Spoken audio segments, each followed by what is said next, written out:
Here are 5 things you didn't know about Marcus Aurelius na magbabago sa tingin mo sa kanya. Una, ang kanyang sikat na meditations ay hindi niya ginawa para sa publiko.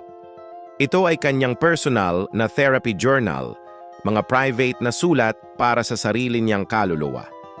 Pangalawa, kahit may chronic illness siya, hindi niya ito pinahayag sa kanyang pamumuno.